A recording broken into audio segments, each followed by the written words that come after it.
I'm gonna okay, Oh, Sam here? Oh,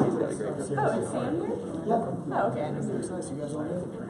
oh, I'm great. How are you? Sorry. No, I mean, are you going to start? Oh. I'm the same time as opposite. Yes, you ready? Awesome. Juniors, you guys ready? Now you two. Sound good? Directors, you guys ready? Seniors, you guys ready? Yeah. Where's our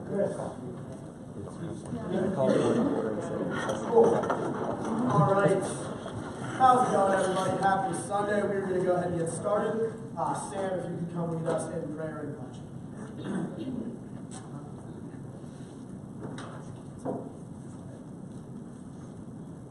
Let us remember that we are always in the holy presence of God, the Father, the Son, and the Holy Spirit. This is a prayer of remembrance. Almighty and eternal God, for who is love in Christ, we cannot be parted, either by death or life. Hear our prayers and thanksgiving for all whom we remember this day. Fulfill in them the purpose of your love, and bring us all with them to your eternal joy. Through Jesus Christ, our Lord. Amen. The Father, the Son, and the Holy Spirit. Stand for the pledge, please.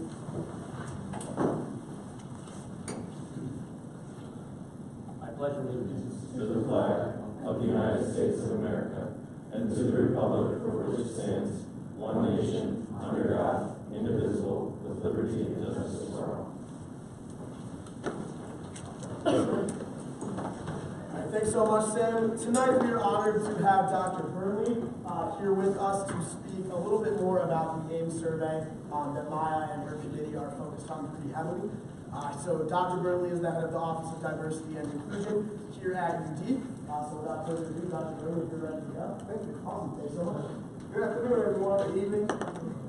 The Cleveland Browns won today, so I'm just trying to, keep my joy down. I'm from Cleveland, Ohio. I'm a Suffering Browns fan. We die hard, we die often. I'm a Christian, so I believe in the resurrection. That being said, I realize today is also Veterans Day. And that's what I'll quickly invite a moment of silence. As we said the Pledge of Allegiance, I'm reminded of this, that many have lost their lives, given their lives for the rights and access to so many things that we sometimes take for granted. So if you would join me in a moment of silence, particularly those who have given their lives.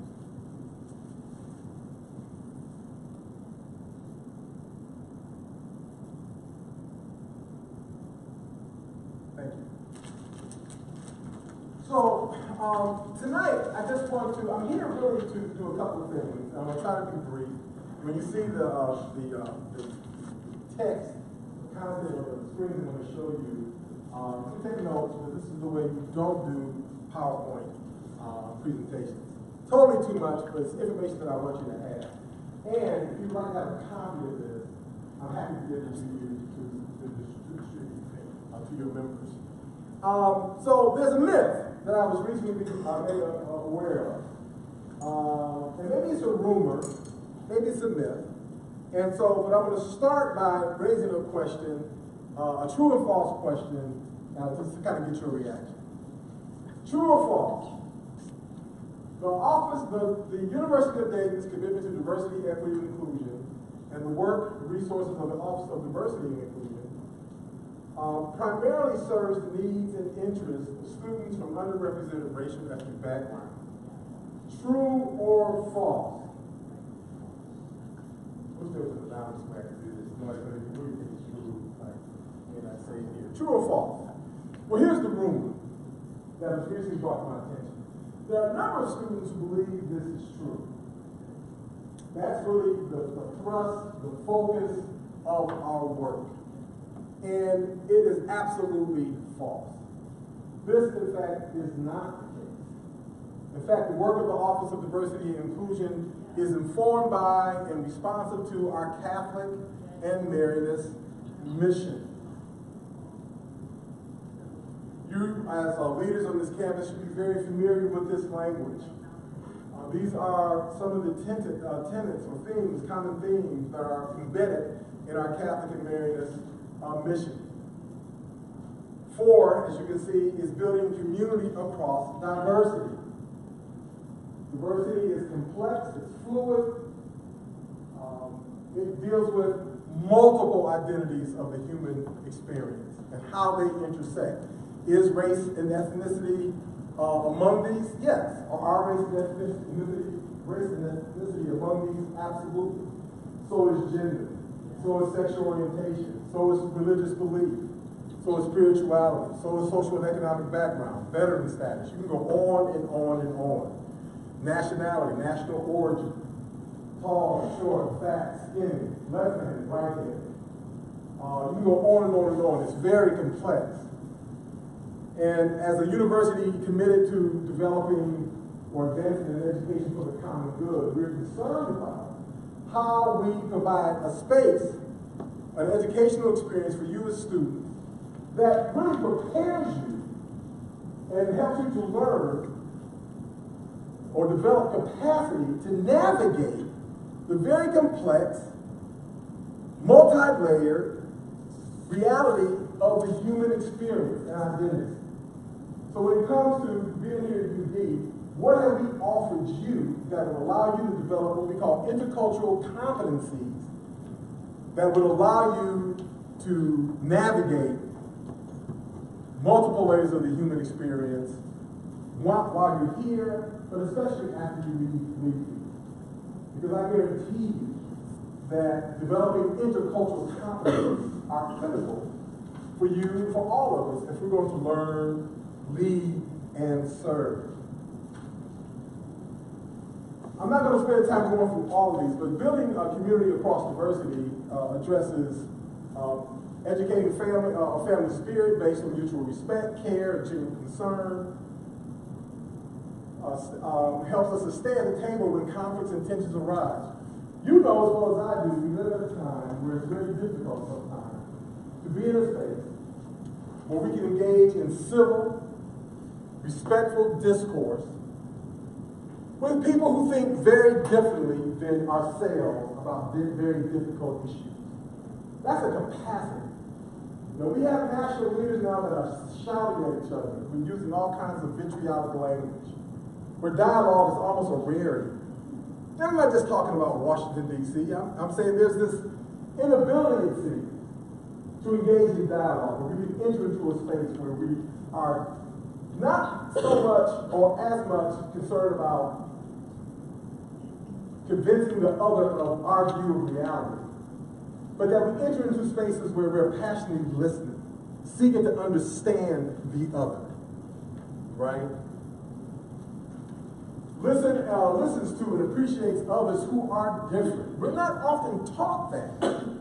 Often in our experiences, it's quite the contrary. We come from sometimes very homogeneous social spaces or experiences, and we look at the other with fear or with suspicion, what I call hermeneutic of suspicion. And we don't have the capacity to leave our comfort zone and experience difference, right?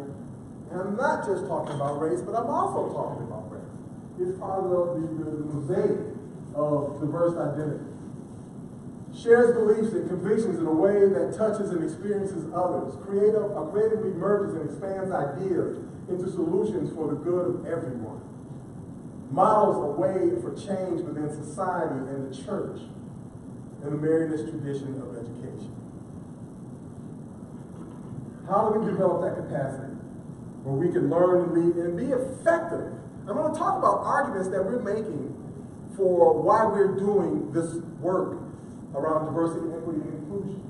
And I hope by the time I finish, you will be convinced, or at least challenged to think about, or maybe rethink. Maybe some of you are already convinced, or to rethink the importance of the university investing in this work, and the important value proposition it is for you, in terms of the education you're paying for and experiencing here at UD.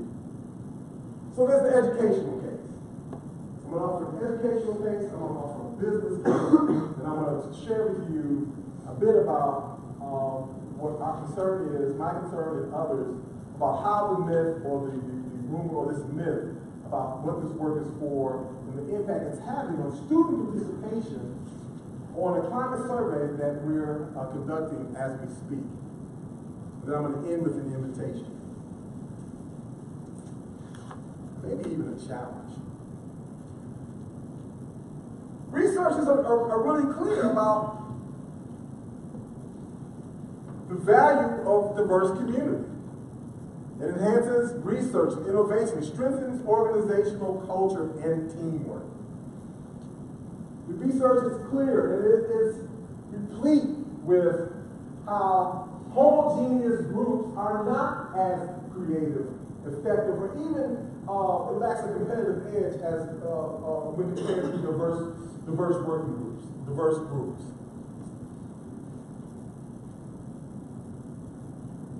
And in the business case, we'll see, and I'll share with you a very real story about what employers, particularly among the Fortune 500, are looking for when it comes to students and graduates who either have or don't have the capacity to engage effectively across and within diverse spaces of work and engagement in an increasingly global and diverse global market economy.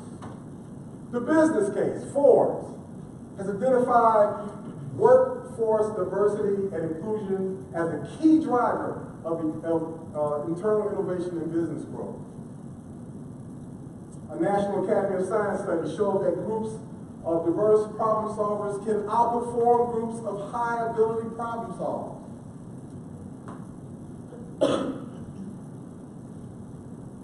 Companies with diverse executive boards enjoy significantly higher earnings and returns on equity. Multicultural networks promote creativity. The business community understands the relationship with diversity in terms of how it influences their bottom line, profit margin. They did. So here's my story.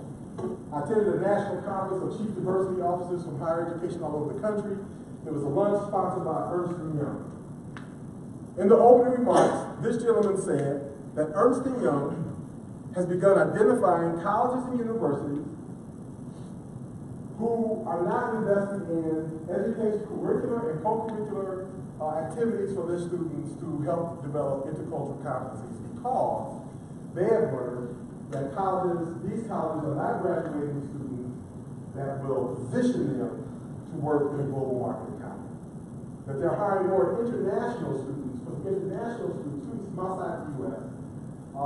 Tend to be more culturally competent than the number of U.S. students from certain U.S. institutions. There is a value proposition for all of you and all of us to get this and do this right. We're investing in professional development and education for faculty, staff, and the administration. I'm leading a conversation with the President's Cabinet called Courageous Conversations at the senior level, developing our capacity to facilitate conversation on difficult issues as it relates to race and homosexuality and religion and so many things that tend to tend to be very divisive and result in our inability to engage one another. Here's another case for the business case. with regard to the business case. Diversity is critical for an organization's ability to innovate and adapt in a fast-changing environment. Some of the most successful entrepreneurs and most admired leaders will tell you the same thing. Diversity is essential to growth, prosperity of any company. Diversity of perspectives, experiences, cultures, genders, and age. Why? Because diversity breeds innovation, and innovation breeds business success.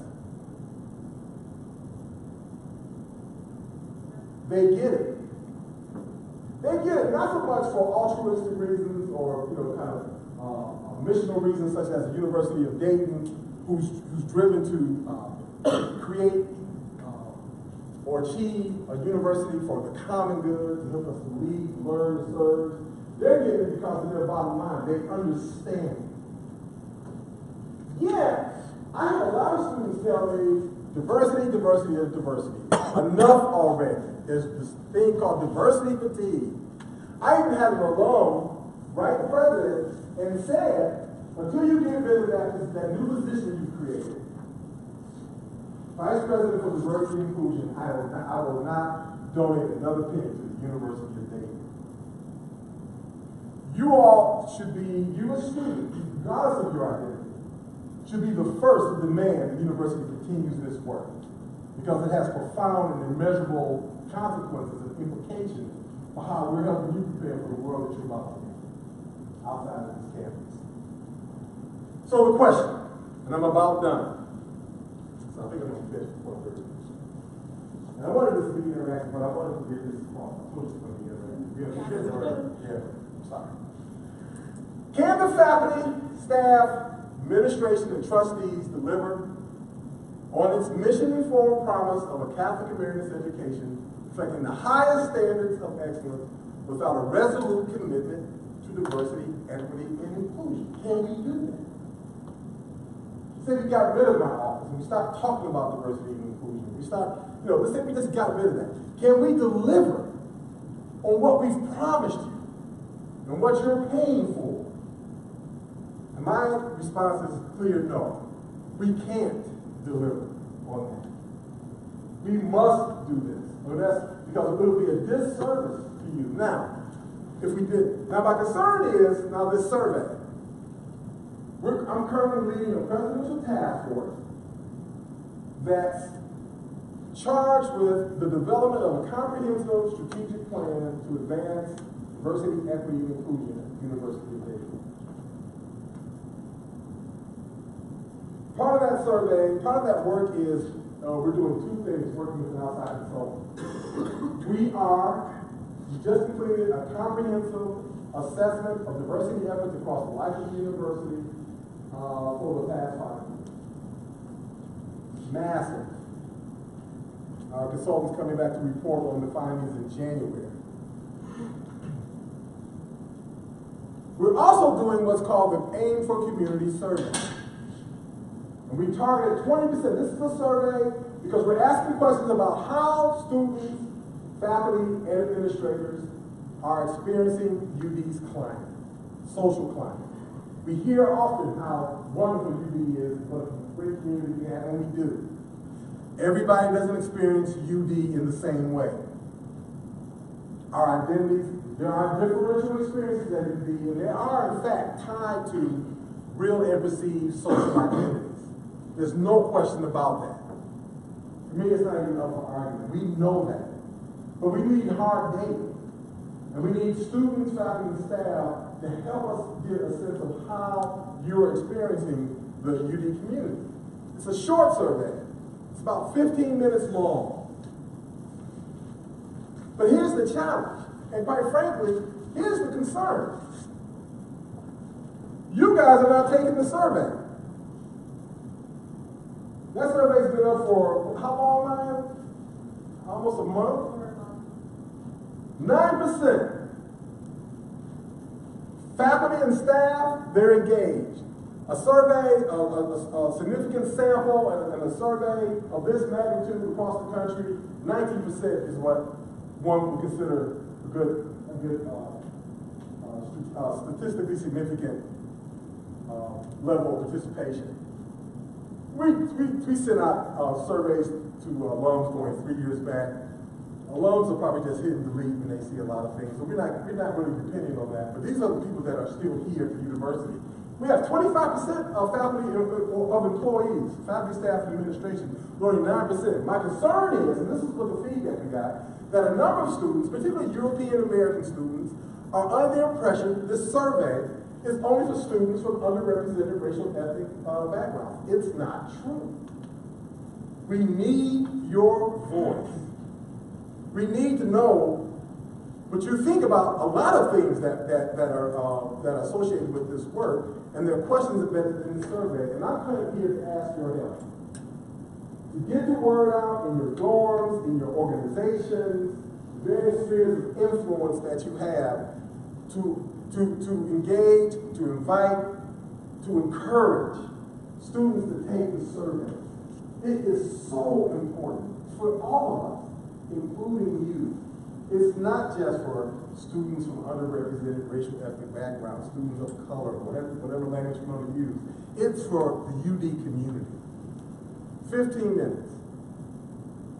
There's an opportunity. Maya, you want to say just a few words about the opportunities for students to take the survey tonight and Tuesday?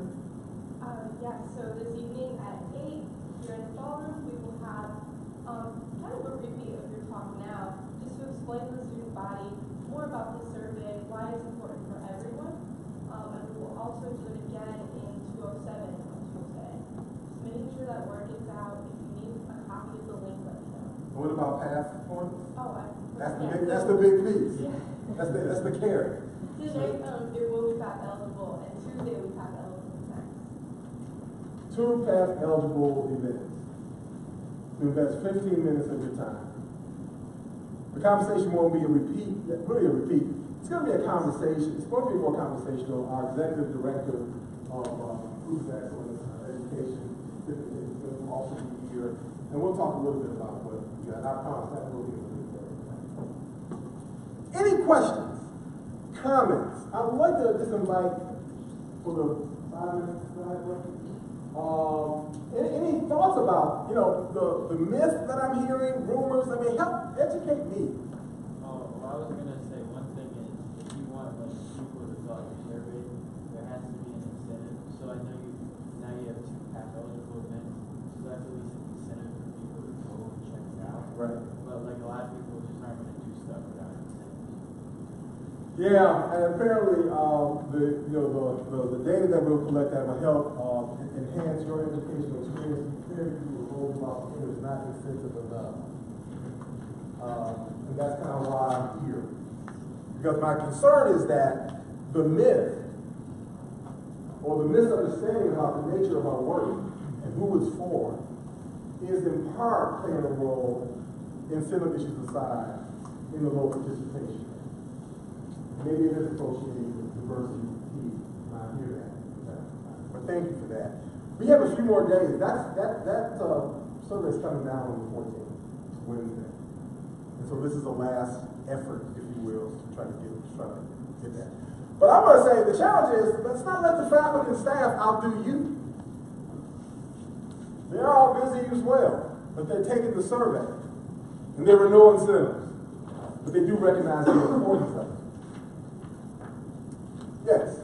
Just like going off of that, the 2 events that you guys have scheduled, which is awesome, that can't be denied. I just think if there's any critique, the people that attend these events that promote diversity, equity, and inclusion, or just promote the survey, or whatever you're referring to, are people that kind of already care and already have a passion for this kind of stuff, so they're obviously going to be present, but people that it's more beneficial to reach out to, unfortunately, are the ones that aren't going to be attending these type of things. So it's a really tough. Yeah, well, you laid your hand on a huge issue. For instance, we have these workshops for like implicit bias, and this is for faculty and staff. And people entering those spaces, they want to be there, they want it. Part of our challenge is how do you get the other people, the so-called non-choir members, into the room to engage? So that's a challenge for us. You're right. I think it might be like a little more beneficial to reach out to the population that's a little less interactive. Yeah.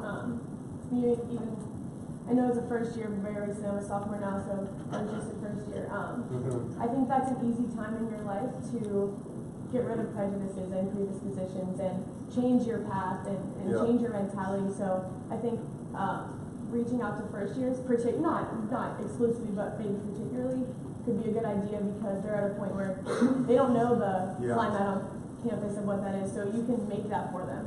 You know what I mean? Like when I came here, my RA told me we service and community and inclusivity. Like she pounded that in my head. Like that's what we do here, and that's what I know now.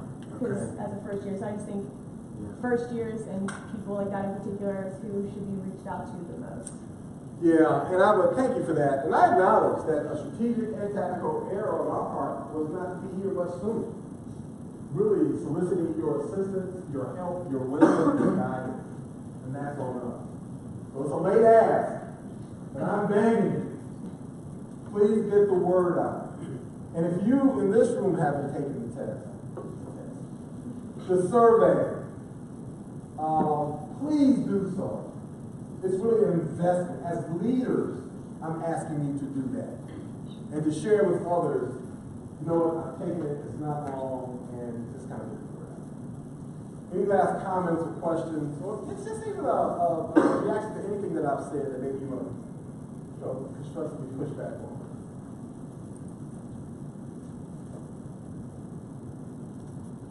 Yeah.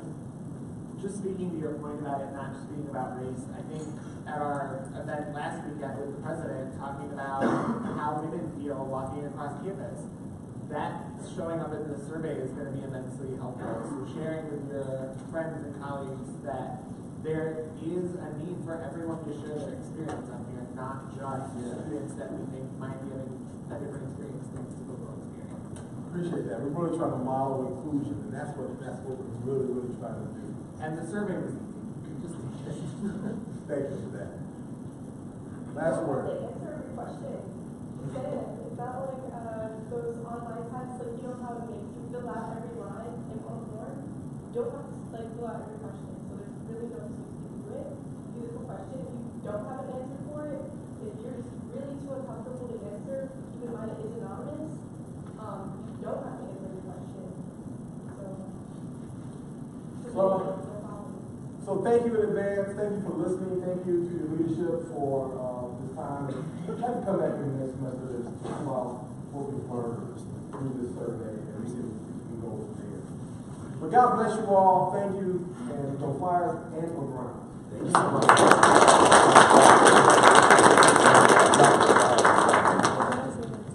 All right, at this time, Lord, can you please say attendance? I'm passing out the itemized budget for parachute rifles this evening. Please take one, pass them along.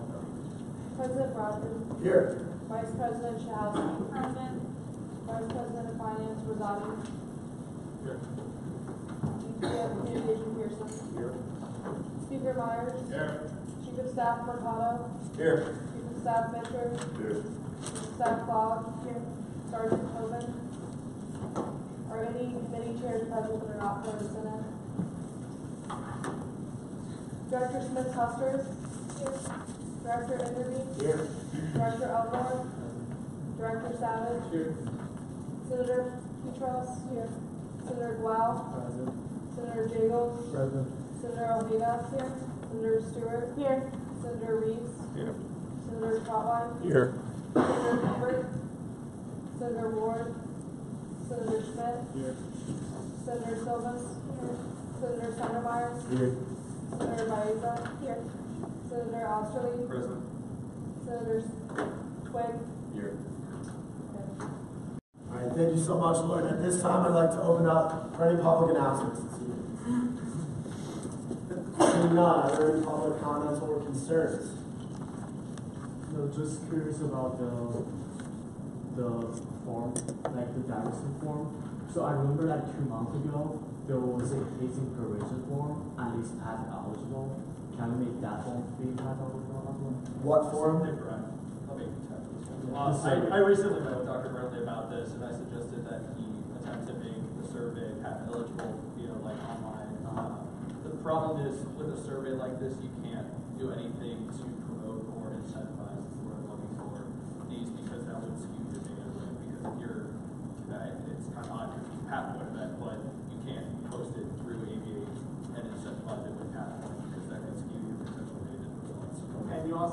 do anything that gives the idea that it's impossible to tie a response to it. So even if you finished the form and sent someone to a completely different website to say, I'm the person who filled it out, there's that idea that you could still tie those together based on time. So it's extremely important that anonymity be protected in this survey, and so it's just not possible to incentivize it in that way.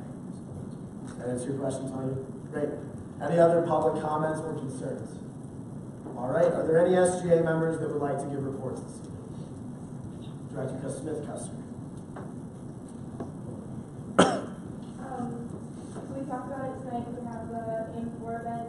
It'll also be repeating on Tuesday at 5. Also, Campus Unity have their first Top Talk tomorrow at 7 in OMA Lounge, inclusive community message. Thanks. All right. Thank you so much, Director. Any other SGA reports this evening? All right. Moving into mine. This past week, Erica and I met with ABA as well as Ryan. We all met with ABA representatives and talked a little bit about what we wanted to do in terms of housing goals and priorities this year. So we talked to them, number one, about our idea of providing some sort of rough estimate of how many path points you would need to live on a certain block. They said that that is in the near future, but it will not be available for this year, as this is the last year that they're going to collect data to make those predictions. However, this year, what they've agreed to do is send out sort of percentiles rather than just averages. So, for example, you're in the top 10% if you have this many path points.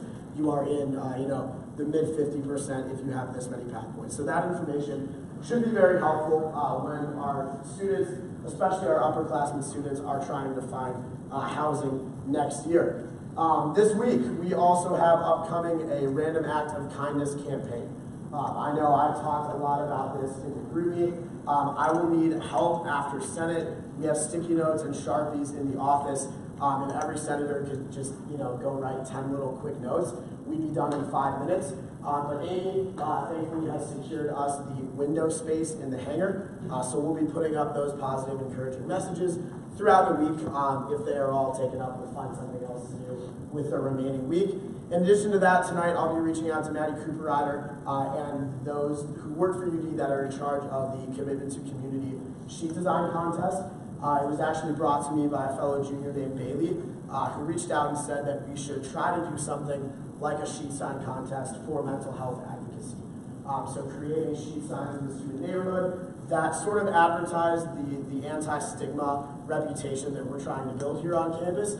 Sheet signs that promote reaching out, sheet signs that list the actual supportive services that we do offer on campus. Some more information will come on that. As Maya was talking about, her first Tough Talks will be tomorrow from 7 to 8 in the OMA Lounge. That's going to be the first Tough Talks of the year. It will be surrounding LGBTQ+ language inclusivity.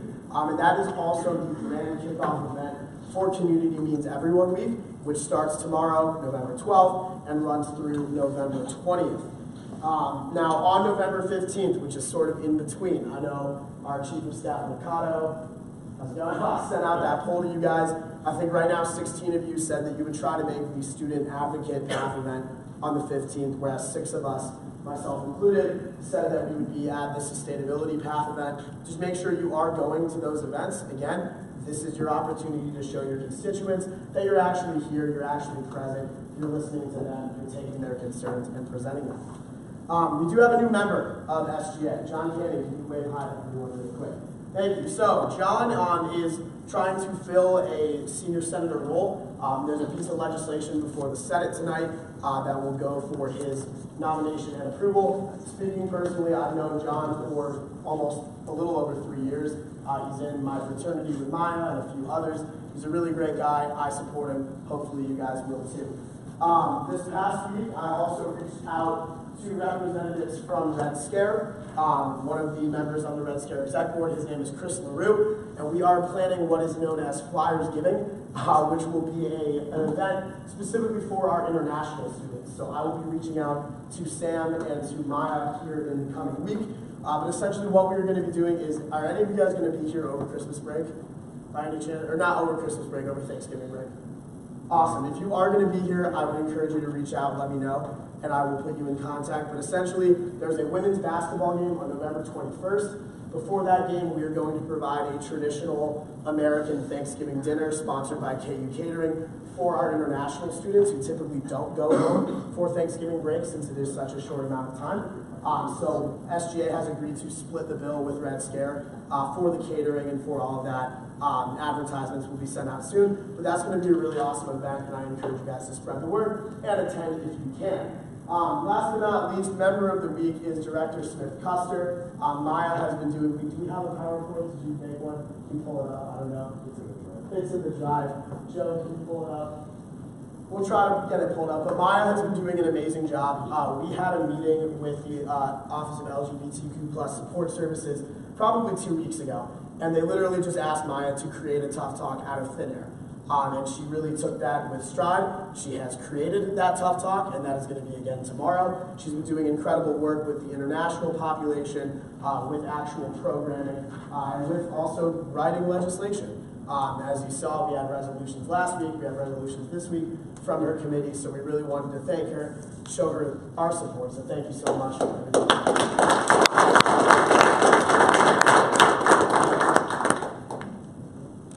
No. If it comes up, it comes up, but we have one made. That is all I got for you guys. Thank you so much. Enjoy the rest of your weekend and participate in the Senate. Thanks so much. Oh, one more thing, and this is more fun. We are planning a SGA White Elephant Christmas party. More information on that is to come. But yes, be on the lookout, and if you have any ideas for that, let me know. Thanks. We do have a special request presentation. At this time, Sam Howard from Purdy Rifles will present on behalf of the organization.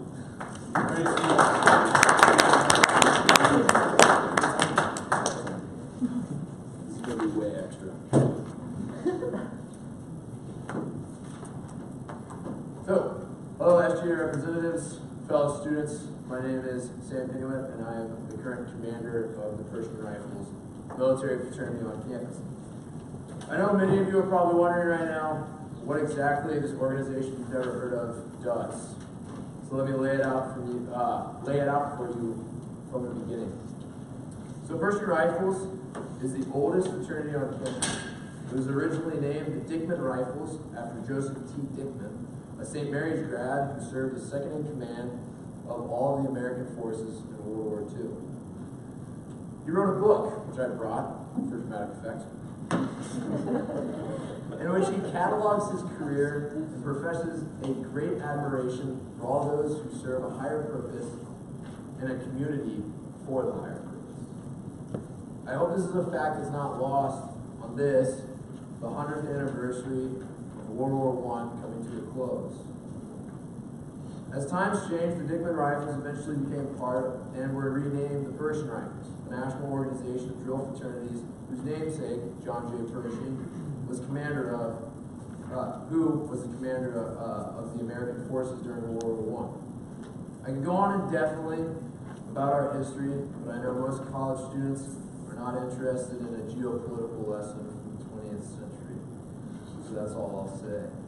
Pershing Rifles are a distinguished part of campus. Both civilians and cadets, mostly Army cadets, we also have Air Force cadets, participate and build a spirited corps, participate in drill competitions, conduct philanthropy events all over the nation and local community. In short, we twirl rifles, conduct community color guards for local veterans organizations and groups, as well as help those veteran organizations fundraise and clean up war memorials throughout the Dayton area. So now to the meat of the conversation. Why are we requesting special funding?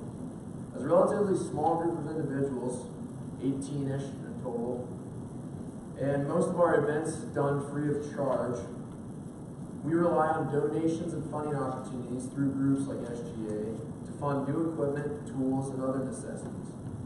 These are vital in our work with the veterans on campus and in the local area, a group that is often neglected as part of our community.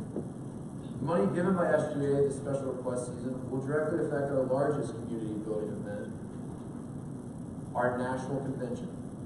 The National Convention of the Pershing Rifles is an event held in different locations around the United States every year.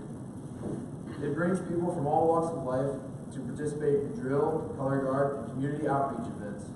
This year is in Kansas City. Kansas, as many of you know, is kind of far away.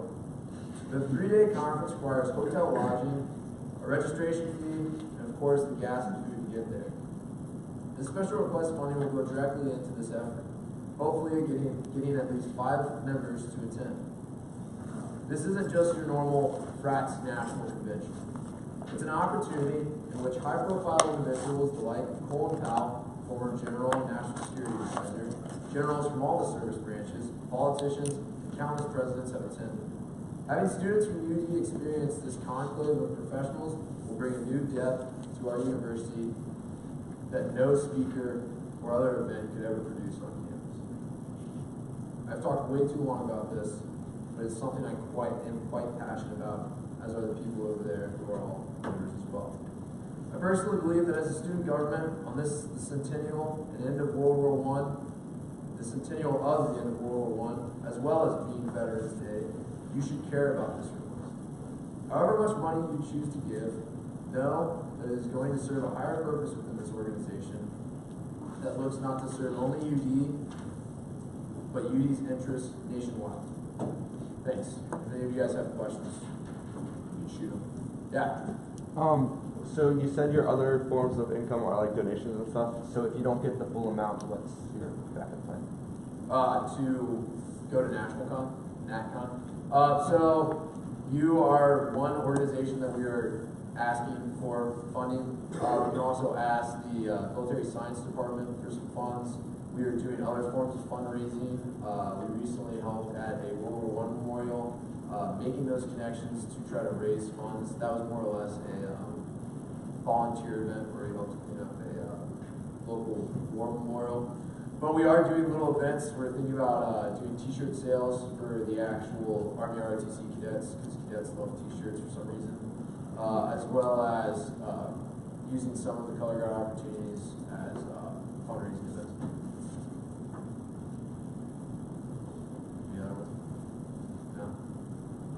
You said there were 18 members of this organization? Yeah, we have 18. It kind of fluctuates because the seniors aren't always 100% into the process, but the underclassmen, we'll get a new class of freshmen coming in next semester. But for the most part, we have hovering around 18 full-time members, more or less 10 members who actually fully participate and are active 100% of the time. Yeah. Is this something that UD students you guys go to annually, or is it like something you're going to So, next time? Theoretically, you're supposed to go to it annually. Okay. In the past years, we haven't had enough funds to go annually. Last year, we weren't capable of going, and that one was Tennessee? Was it Tennessee? No, Florida. Tennessee. I think it was. But wherever it is, we didn't have enough money to go last year, so we kind of opted out of that one. We did attend 2 years ago, and that was from the members who went, who are the seniors now. They said it was a really great event. Community-wise, in Kansas City, that's also home to the National Memorial to World War I. It's like a giant obelisk thing. It's like massive. So we are gonna, I think the Pershing Rifles are gonna go and help out there and have a ceremony, since it is the 100th year of a war that not many people forget. It's kind of been overshadowed by the Second World War. Yeah. What kind of things are you hoping to learn at this convention? Yeah, so the convention, like I said, it's attended. Colin Powell's been there, who obviously pretty big influenced the 90s, 2000s. For the most part, when you go there, it's half competition, half outreach, half organization. Half. It's 3 parts. So for the most part, what we do, you go different organizations. So there's a lot of, like, it's like a normal fraternity. So there's different chapters at different campuses around the world, country. They go, they participate in drill competitions, so flipping rifles, color guard competitions, things like that. Those are attended by generals, politicians in the local area, reenactors, different stuff like this. Then you go into more of a housekeeping informational meetings, different things like that, where these high-profile individuals give kind of talks, like, I wouldn't call them TED Talks, but when you think of a TED Talk, it's kind of like that, where they kind of lay out, you know, this is how I got to my position, this is what we did, this is how we do it. And then you normally move into a community outreach event. They've done small things in the past, working with veterans groups and vets, the American Legion. Like I said, the World War I memorial is there. I'm assuming it would be, it's not, the full schedule's not officially out now, but they will be most likely, from what I've heard, doing something with that World War I National Memorial to help commemorate the centenary. Any more? Yep. How many members out of the 18 will be in the conference? We're hoping for 4 to 5. The membership, like as all of us have, a lot of conflicts in scheduling. It was the 14th to the 17th, and the 17th is an event on campus sometimes, so of March. So it's kind of hard to get people to go, but we have at least 4 to 5 that we can definitely gauge to get there. When those members go, like I said, hotel, cost of driving there. We recently got more money. We got money last semester, a little bit from you guys, and that money's been put directly into revamping some of our color guard equipment for the events that we do around campus, kind of outreach to these local veterans groups that normally don't see a lot of these students. No problem.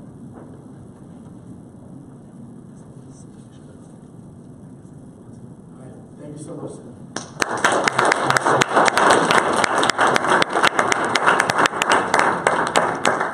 At this time, Joe will lead us to the Senate floor. I would be honored. Seeing as the time is 6:48, I call Senate floor to order. Director Smith-Custer? Here. Director Enderby? Here. Director Elmore? Director Savage? Here. Senator Petros? Here. Senator Gual? Senator Jagels? Here. Senator Ojeda? Here. Senator Stewart? Here. Senator Reeves? Present. Senator Trotline? Here. Senator Hubert? Senator Ward? Senator Schmidt? Senator Silvas? Here. Senator Sundermeyer? Here. Senator Baeza? Here. Senator Oshkosh? Here. Senator Twigg? Here. 16 voting members. I believe we have one member who just stepped out to use the restroom. So seeing as there are 17 voting members in attendance, hopefully by the time we get to the first bill, the majority will be 9 and 2/3 will be 12. Any old business? Seeing none, moving into new business. The speaker will look favorably upon a motion to bring Senate Bill 1819-10 to the floor. So Move to bring Senate Bill 1819-10 to the floor. seconds. All in favor say aye. Aye. All opposed? Representative Reese, the floor is yours. All right, so real quick, this is just to get John Canning, our new Senate class representative, onto our board so that he can vote on these other things and future bills and resolutions. Yep. Thank you. Further points or motions? Senator Reese. To the previous question. Motion to previous question, any seconds? All in favor say aye. Aye. All opposed? Moving into voting procedure on Senate Bill 1819-10. All in favor, please raise your flag at this time. With a vote of, I guess that would be 16-0 to 0, this bill passes. Further points or motions? Actually, excuse me, at this time, if I can please.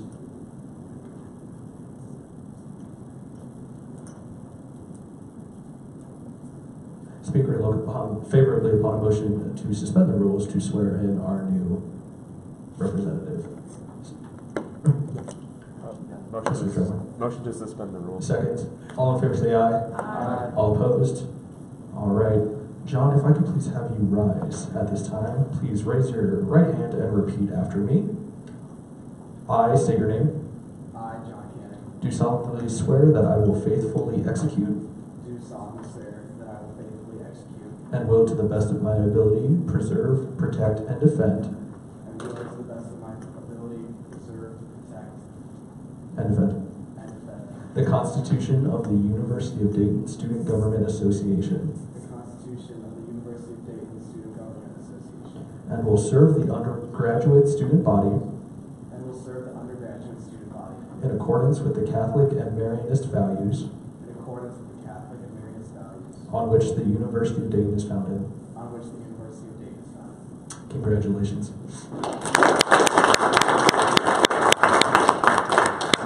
Speaker will look favorably upon a motion to reinstate the rules. Oh, no, Director.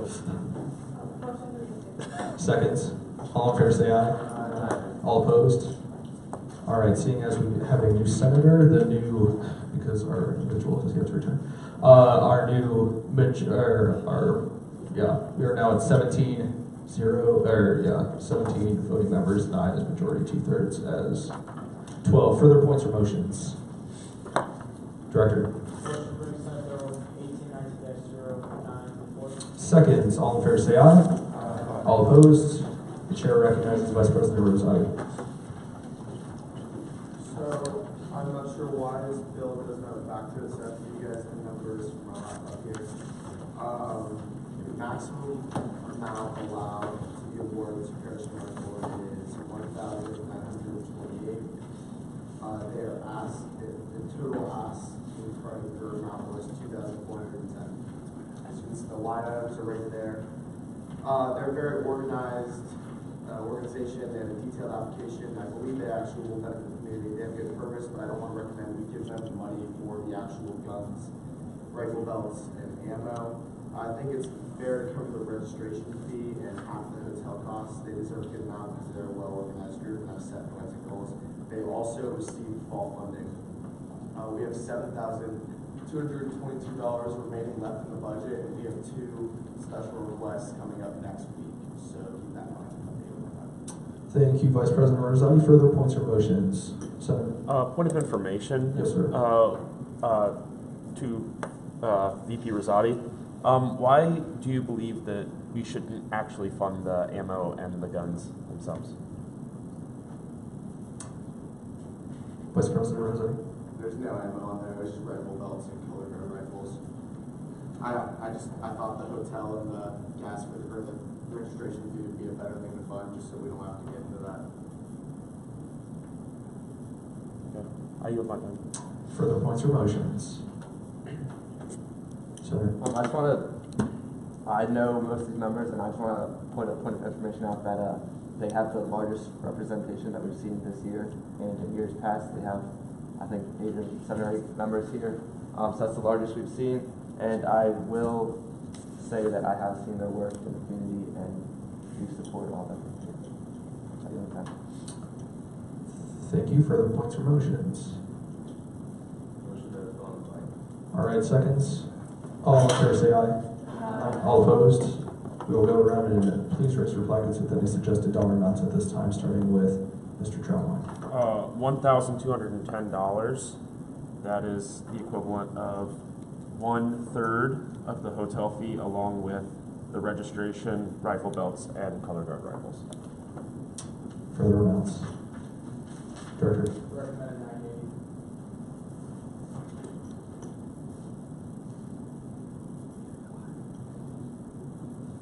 My apologies. Further amounts?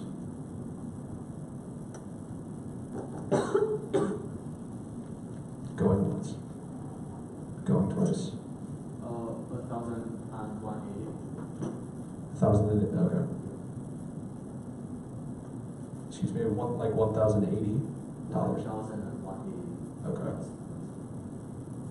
That's like 2/3 of the hotel and the registry.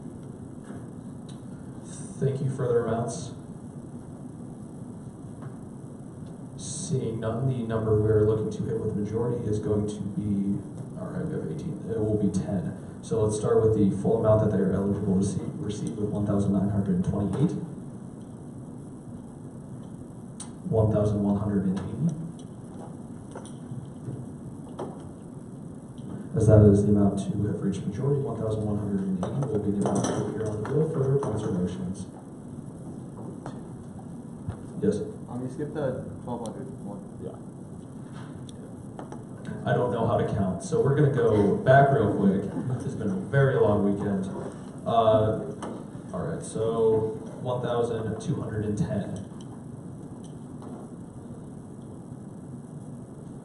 As that is the amount to appear on the bill. Apologies, 1,210 is the amount to appear on the bill.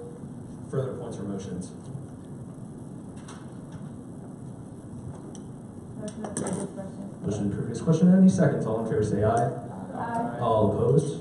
Moving to voting procedure on Senate Bill 1819-09. All in favor, please raise your placards at this time.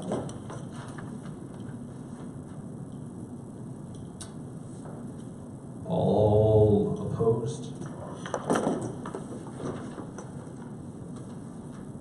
All abstain?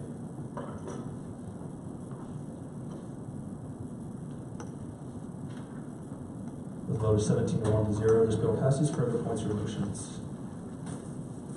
Mr. Reese. Move to bring Senate Resolution 1819-07. Seconds. All in favor say aye. Aye. All opposed? Chair recognizes Director Smith Custer.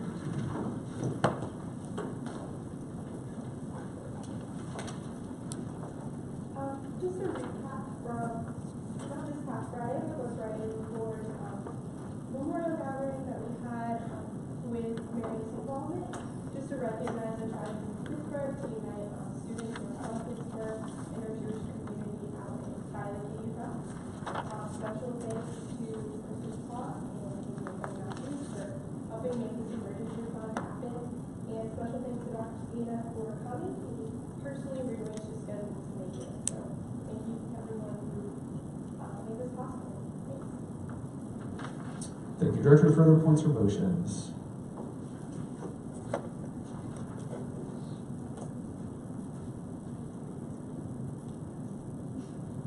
Move to the previous question. Motion to the previous question. Any seconds? All in favor say aye. Aye. All opposed? Moving into voting procedure on Senate Resolution 1819-07. All in favor, please raise your placards at this time. With a vote of 18-0, this resolution passes. Further points or motions? Motion to adjourn. Any seconds? All in favor say aye. All opposed? Meeting adjourned.